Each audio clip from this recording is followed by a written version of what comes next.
So welcome everyone. Uh, this will be our first class. So first topic is power sharing. So I hope you have already watched previous introductory video, which was about how we are going to study this topic. So I've chosen the theme as decoding NCRT with Rahul sir. So my name is Rahul, and why decoding NCRT? Because I am not simply stating you the facts, but I will try give you the all the possible questions that can be put from the each paragraph of the NCRT, and also CBSE जो भी जो भी question पूछ चुका है that we will also discuss here. So I hope आपने देखा होगा कि I told you about my 3-2-1 concept कि we are doing three important questions from each topic and then two facts that you should remember, and one we will be trying to correlate it with the contemporary world issues. So for the serious aspirants um, who want to learn how NCRT are read, कैसे पढ़ा जाता है, this lectures will be gold mine for them, and I'm not exaggerating, but I believe that it will help you learn how to read these NCRTs. So, many you have heard many students saying that NCRTs are not simple books; they are complex books. So, yes, these are complex books because not in the way that these are written in a complex language, but over the time these has been edited so many times. There are so many cut, copy, paste in these books that it eventually looks like a complex language. So it's like a whole story being cut in between, and then you have to start with that chapter only. You have incomplete information then. So let's start our topic. So our first chapter, as I said, would be power sharing from class 10th, and uh, for this, I will not be starting from the first topic which is given, Belgium and Sri Lanka. तो पहला यहाँ से नहीं start करेंगे. These two are case studies, ये दोनों case studies हैं, तो हम ऐसे नहीं स्टार्ट करेंगे. एंड हम सब स्टार्ट करेंगे from the topic why power sharing is desirable. So it is on page number 6 of the NCERT. So मैं यहाँ से क्यों स्टार्ट करता हूँ, क्योंकि आई बिलीव कि पावर शेयरिंग के दो केस स्टडीज़ पढ़ने से पहले ज़रूरी है जानना कि पावर शेयरिंग होता क्या है, और फिर थोड़ा सा बेस डेवलप करके हम उसके केस स्टडीज़ भी सीख लेंगे, है ना. तो it will make more sense then कि यार ये क्यों इस बारे में हम बात कर रहे हैं, है ना. तो तुरंत ही केस स्टडी सीखने से तो आई डोंट थिंक कि कोई ज़्यादा बेनिफिट होने वाला है. तो ओके. सो जैसे मैंने बताया था, फर्स्ट टाइम यूट्यूब पे होने वाला है, तो I hope you guys support me. आप मुझे इम्प्रूवमेंट्स के लिए बता सकते हैं. मेरे कंसेप्ट में इम्प्रूवमेंट तो आपको ज़रूरत नहीं लगेगी, लेकिन ये वॉइस आ रहा है नहीं आ रहा, राइटिंग कितनी ख़राब है, ये सारी चीज़ें आप मुझे बता सकते हैं. Okay, let's do this.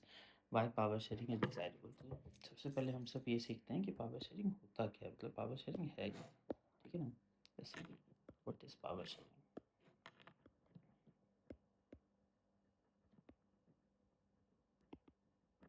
Power sharing है क्या. Power sharing, it is a process, it is a process, it is a system, it is a process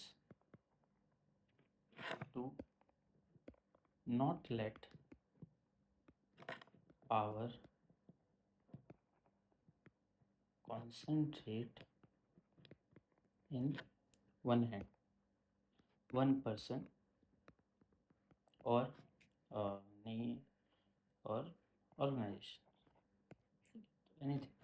It can be a person or organization. तो simple funda is कि to not let power get concentrated. एक जगह पे power को इकट्ठा नहीं होने देना है ना. तो this is the basic base for the power sharing कि यार if any individual gets hold of power for a long time, किसी एक आदमी के पास अगर लंबे टाइम के लिए पावर आ जाता है, तो then it won't be democratic system. So for example you can see, जैसे अभी के न्यूज़ में बहुत ज़्यादा चल रहा है रशिया, है ना? तो रशिया के बारे में हम जानते हैं कि Russia was form it is a former USSR nation, or we can say successor of USSR. So USSR was an organization which was as powerful as the United Nations, and it was a rival of United, as I said, it was a rival of United States, and it broke down in 1991, around 1991. So Russia is its successor, USSR का successor है, और बहुत ही powerful nation. तो जब ये टूटा था तब इट वाज सेट कि हम सब डेमोक्रेसी लेकर आएंगे यहाँ पे, है ना? उससे पहले डेमोक्रेसी नहीं था, ठीक है ना? It was a kind of autocracy, है ना? Kind of dictatorship, but party में लीडर्स बदलते रहते थे, तो नॉट अ सिंगल पर्सन की वही रूल कर रहा था, है ना? टिल 1917 लेनिन के बाद से बहुत सारे लोगों ने रूल किया, हम उस पर नहीं जाएंगे, लेकिन फंडा क्या है, बोला 91 में कि डेमोक्रेसी लेकर आएंगे, ठीक है ना? तो 91 से 2026 तक, आज तक से 3 लीडर्स हुए, है ना? जिसमें से 2000 के बाद से तो पुतिन ही रूल कर रहे हैं, है ना? 2000 का फर्ज से कि लगभग बीच में शायद ब्रेक हुआ था, पर लगभग 26 साल, 26 25 26 साल से एक आदमी रूल कर रहा है ना? ये क्या है? This is concentration of power. जब एक आदमी के पास पावर कॉन्सेंट्रेट हो जाती है फॉर अ लॉन्ग टाइम, तो वो उसे छोड़ना नहीं चाहता है ना? एक सिंपल एग्जांपल जो मैं क्लासेस में देता हूँ कि फिर से आप आपका एक बहुत बड़ा बंगला है, उसमें आपने एक माली रखा हुआ है, और वो माली फॉर से 25 ईयर्स से वहाँ काम कर रहा है।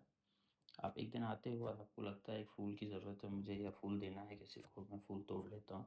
आप फूल तोड़ लेते हो, माली आपको डाँट देता है कि आप फूल कैसे तोड़ दिए, है ना? तो you फ़ील कि यार ये तो मेरा है, मतलब ये मेरा बंगला है, मेरा मेरा गार्डन है, ये क्यों डाँट रहा है मुझे? तो क्यों डाँट रहा है वो?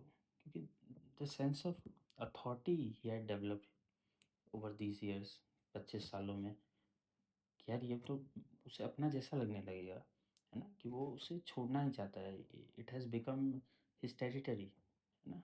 कि जिसमें अब फॉरेनर हो गए, ठीक है ना? तो it happens with people, it happens with system, it happens with organisations, कि आप अगर पावर को एक टाइम पे आदमी के पास ज़्यादा टाइम तक रखेंगे, है ना? तो वो आदमी आपकी बात सुनना बंद कर देगा, है ना? क्योंकि उसके लिए फिर वो जो पावर है वो बाय डिफ़ॉल्ट उसका है। तो इसीलिए democracy will cease to exist in those areas जहाँ पे पावर शेयरिंग नहीं हो रही है। That's why we are studying this in political science, कि पावर शेयरिंग क्यों करना है अपने को? पावर शेयरिंग क्या नीड क्या है ना? पावर शेयरिंग नहीं करेंगे तो डिक्टेटरशिप आ जाएगी, डेमोक्रेसी रहेगी नहीं, है ना? तो हमने 3 तरीके के सिस्टम बेसिक क्लासेस में पढ़ते हैं। मोनार्की, इसमें राजा-रानी रूल करते हैं। डिक्टेटरशिप, जिसमें कोई एक बंदा रूल करता है, एंड दिस डेमोक्रेसी, जिसमें people are the rulers, they they are indirect rulers, they choose their representatives, है ना? कि वोटिंग से रिप्रेजेंटेटिव चुना और फिर वो उनके बिहाफ पे फैसले लेता है, ठीक? ठीक है, this was base of power sharing, कि पावर शेयरिंग है क्या? तो पावर को कॉन्सेंट्रेट नहीं होने देना है, वरना democracy will cease to exist, democracy नहीं रहेगी फिर। सिंपल एग्जांपल से हमने समझ भी लिया इस चीज़ को, ठीक है ना? तो मैं इसको हटा रहा हूँ, ठीक है, ताकि हम सब ये टॉपिक को कर सकें, ठीक है? आप सब देखिए इसको,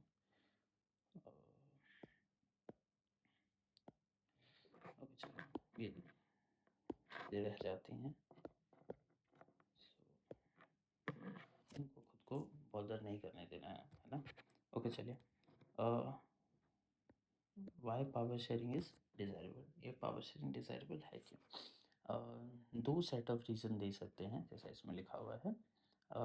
first, power sharing is good because it helps to reduce possibility of conflict between two social groups. सही बात है, ठीक है? कि अगर हम सब पावर शेयर नहीं कर रहे हैं लोगों के साथ, पावर शेयर अगर हम सब नहीं कर रहे हैं, तो दो ग्रुप्स के बीच में कन्फ्लिक्ट हो सकता है। फॉर एग्जांपल, अगर आपकी क्लास में फॉर से बॉयज़ एंड गर्ल्स है ना, और मैं कहता हूँ गर्ल्स का नंबर कम है, girls are for say we have 40 students and 30 are boys and 10 are girls. तो फिर उसमें माने आपके गेम्स के पीरियड में आप डिसाइड करते हैं कि हम सब क्रिकेट खेलेंगे, गर्ल्स चाहती है कि हम खो खो खेलें, तो आप क्योंकि यू हैव मेजॉरिटी तो आप खेलने नहीं देते हैं। तो first week goes like this, second week also.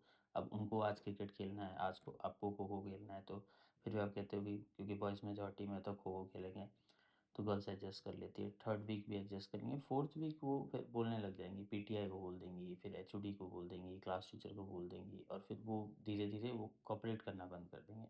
ठीक है, तो दिस हैपन्स कि अगर आप पावर शेयर नहीं करते, power sharing is not just कि आप सच में पावर दे रहे हो। What is power? पावर होता क्या है? आप ये कंसेप्ट देखो, पावर होता क्या है ना? पावर, पावर को हम सब अथॉरिटी बोल सकते हैं। पावर अथॉरिटी है। पावर क्या है? रिस्पॉन्सिबिलिटी है। रिस्पॉन्सिबिलिटी इज़ ऑल्सो पावर, है ना?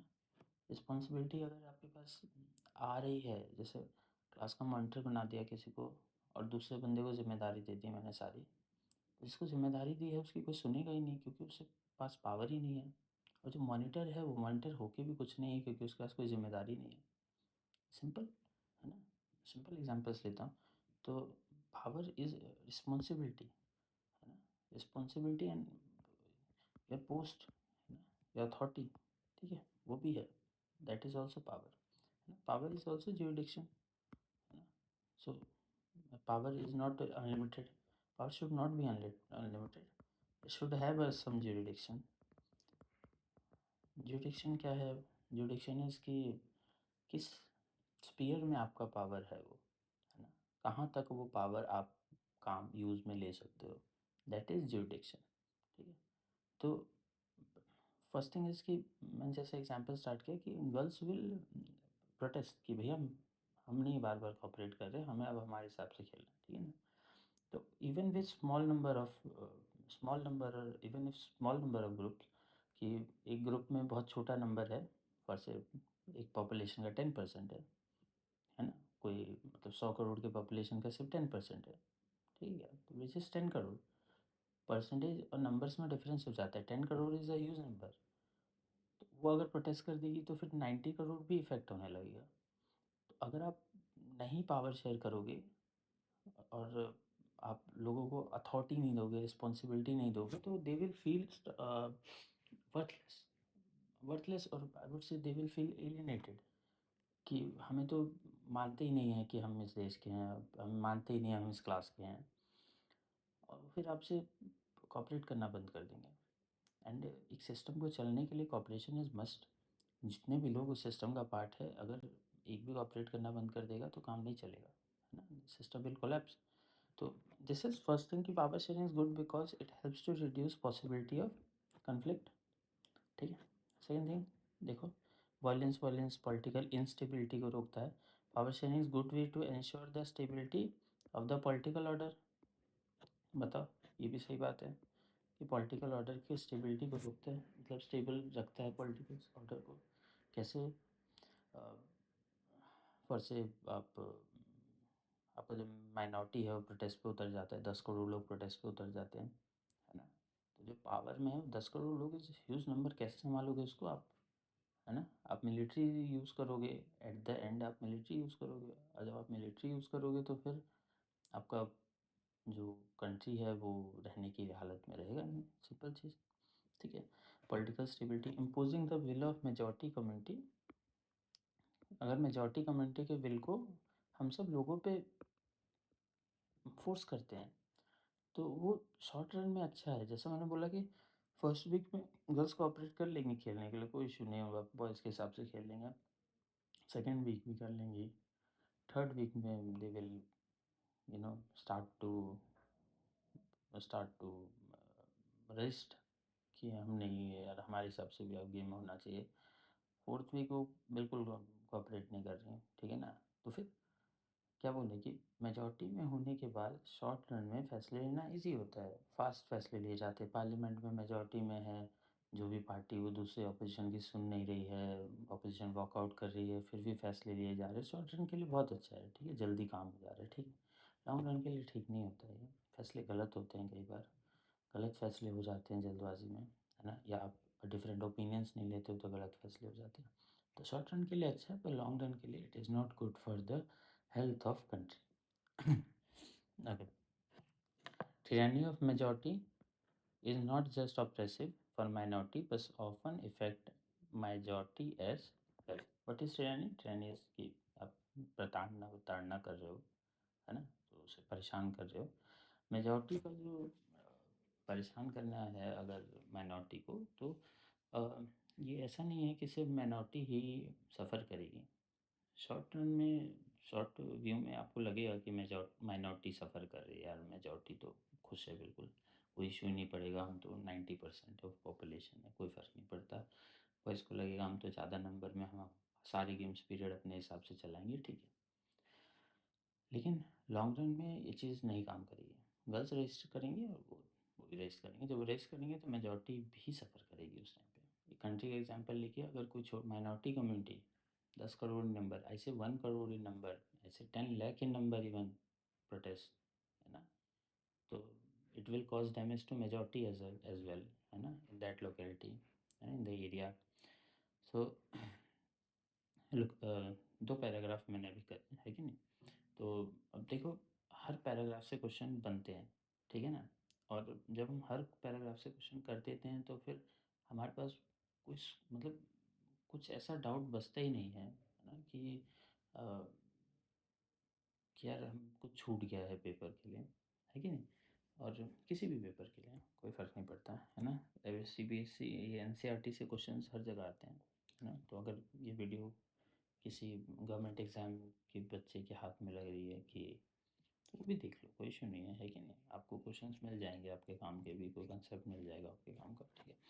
Let's do this. तो why power sharing is desirable, देखो ये जो हेडिंग है ये एज़ अ क्वेश्चन बहुत बार आया है पेपर में, आप चेक कर सकते हो, है ना? Why power sharing is desirable, power sharing होना क्यों चाहिए, ठीक है ना? तो हमने कुछ पॉइंट्स देखे जो मैं कर रहा था। First, power sharing is good, ठीक है ना? फर्स्ट यहाँ से लेकर आप यहाँ तक इसका आंसर नोट कर सकते हैं, यहाँ से लेकर यहाँ तक सेकंड नोट कर सकते हैं, वो आप देख लीजिए, है ना, मैं आगे और इसका करवाऊँगा, ठीक है। इसके अलावा there is second and deeper reason why power sharing is good. Power sharing is very spirit of democracy, ये थर्ड पॉइंट हो सकता है। होता क्या है, मैं जो लेक्चर स्टार्ट किया तभी मैं बोला कि अगर पावर शेयर नहीं करेंगे लोगों में तो डेमोक्रेसी नहीं होगी यार। कैसे? लोग, people, they vote and government forms, simple, people vote, government forms, okay. This vote is what, this is authority, है ना, this is authority of people, this is responsibility of people, है ना, this is power of people, this is power for the people, के लोगों को power दिया कि सरकार चुन लो भाई तुम, है ना। अगर ये वोटिंग राइट हटा दी जाए तो गवर्नमेंट कैसी होगी? अथॉरिटेटिव होगी या या वो डिक्टेटर डिक्टेटरशिप वाली होगी, है ना, तो ऐसी कोई रिजीम आ जाएगी, ठीक है। तो ये जो पावर शेयरिंग है, this is vote, through vote you have shared power with the people, तो this is very spirit of democracy, actual spirit of democracy, ठीक है ना।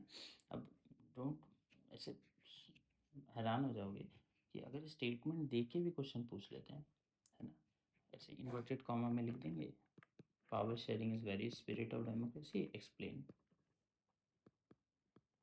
एक्सप्लेन दिस, कैसे, कैसे एक्सप्लेन करोगे? नीचे जो लिखा हो सारा आप लिख दोगे पेपर में, जो मैंने समझाया वो आप लिख दोगे पेपर में, ठीक है, कुछ भी चलेगा।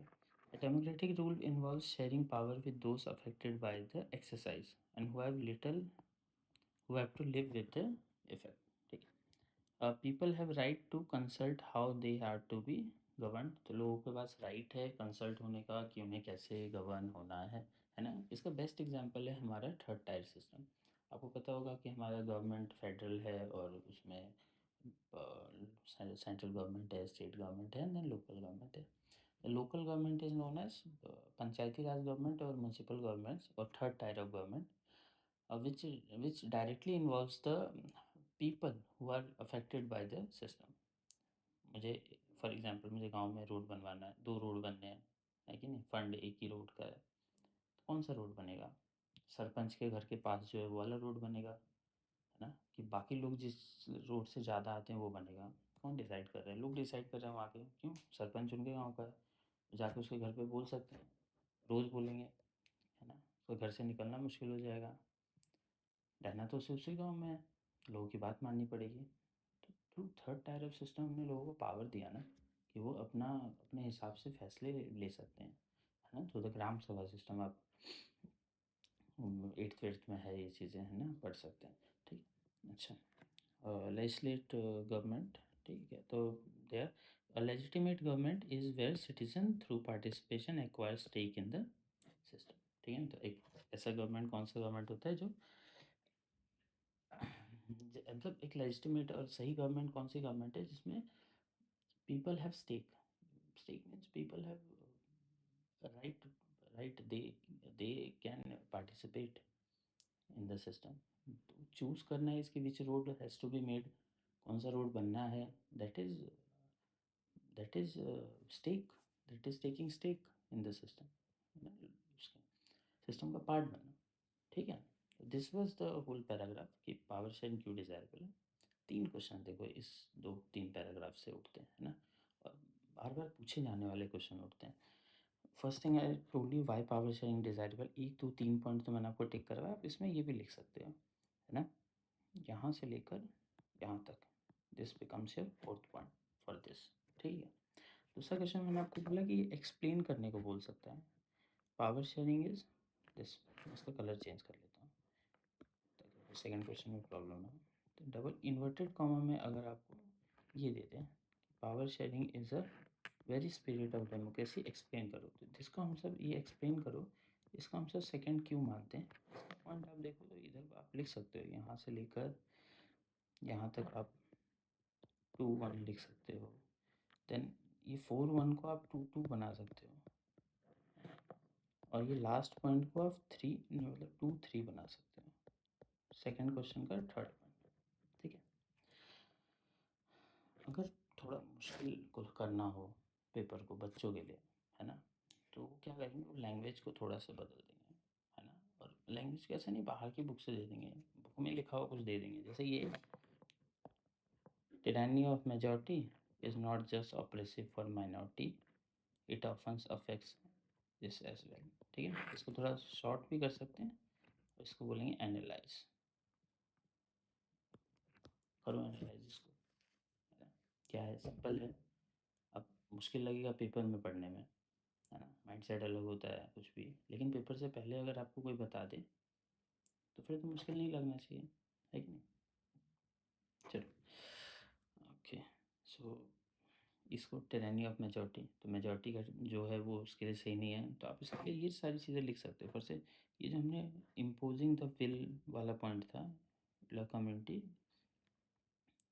इसको आप 2 पॉइंट बना के लिख सकते हो, है ना? ये जो इम्पोजिंग द विल है यहाँ से लेकर यहाँ तक, ये एक पैराग्राफ वैसे इसका आंसर लिख सकते हो, इसको फर्स्ट पैराग्राफ, ठीक है।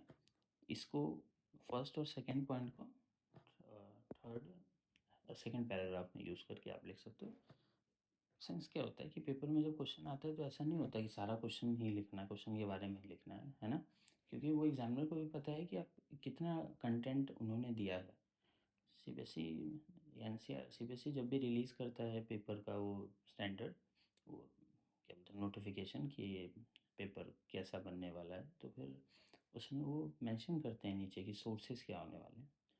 तो एसएसटी के लिए उन्होंने एक ही सोर्स दिया है, मतलब वो 4 बुक्स जो है एनसीईआरटी की, है ना? तो NCERT is the only source, तो वहीं से पूछ ही सकते हैं वो, क्योंकि वो ऑफिशियल नोटिफिकेशन में बता रहे बच्चों को कि हम यहीं से पेपर बना रहे जी, तो बाहर से तो दे नहीं सकते, तो उन्हें पता है कि कंटेंट इज़ लिमिटेड, तो क्वेश्चन वो कुछ भी बना के दे दें, आंसर्स विल बी लिमिटेड, कि content in the answer will be limited, कि यार इतना ही लिख सकता है बच्चा, तो अब क्या करोगे, वही डाटा को मैनिपुलेट करोगे, ऊपर नीचे लिखोगे, है ना? रिलेटेड लिखोगे, सबसे रिलेटेड लिखोगे, एग्जाम्पल्स लिखोगे, और पता है वो एनालिटिकल पोर्शन बढ़ा रहा है ना, तो इट मीन्स कि आपको सोचना ज़्यादा होगा, है ना। तो वैसे नहीं चलेगा कि वो इसको पॉइंट बना लिया और उसको एक्सप्लेन कर दिया किसी ने आपको आपको और आप पेपर में अच्छा स्कोर कर लिया। आप देखोगे इस बार बच्चे स्कोर अच्छा नहीं कर पा रहे हैं, है ना, क्योंकि बच्चे सोचना बंद कर दिए पढ़ के बुक्स को। और मुझे इसीलिए ज़रूरी लगा कि मैं ऐसा कुछ सीरीज स्टार्ट करता हूँ, है ना, क्योंकि उम, मैं जब जो उन बच्चों को पढ़ा रहा हूँ उन्हें हर साल बेनिफिट ही हुआ है इस चीज़ से। तो मैं सोचा क्यों ना और बच्चों के साथ भी शेयर किया जाए, है ना, क्या पता और कुछ हो जिनको सीरियस स्टडीज़ में इंटरेस्ट हो और वो जानना चाहते हो कि हमें एनसीईआरटी को करना कैसे पेपर के हिसाब से, है ना। चलो ठीक है, तो 2-3 लाइनों में 3 बड़े-बड़े क्वेश्चंस हमने देख लिए, ठीक है? और आई होप आप समझ भी रहे हो कि मैं क्या करवा रहा हूँ, ठीक है? तो एक टॉपिक है, जब हमने ये समझ लिया कि पावर शेयरिंग है क्या, पावर शेयरिंग होनी क्यों चाहिए, है ना? ठीक है, अब इससे जुड़े हुए 2 एग्ज़ाम्पल्स करेंगे, ठीक है? नेक्स्ट वीडियो में। एक केस स्टडी है बेल्जियम का। बेल्जियम एक कंट्री है छोटा सा यूरोप में, ठीक है। तो उसका एक एथनिक कॉम्पोजिशन के ऊपर एक एग्जांपल देके समझाया हुआ है। बहुत अच्छा एग्जांपल है ना। और इसीलिए एनसीईआरटी बहुत अच्छी किताब है। वेरी नॉलेजेबल पर्सन्स वो बहुत अच्छी चीज़ें लेकर ढूंढ के लेके आते हैं, बेस्ट फॉर द स्टूडेंट, है ना। और दूसरा is example of Sri Lanka, neighbouring country, है ना, छोटी सी आइलैंड कंट्री है ना। तो उसके ऊपर भी पावर शेयरिंग में क्या इश्यूज आए, ठीक है, वगैरह ये सारी चीज़ें हम इसमें देखेंगे। ओके क्या, तो आज की क्लास के लिए इतना ही। कोई भी रिव्यू सजेशंस के लिए आप कमेंट में लिख सकते हैं, है ना। Thank you for watching.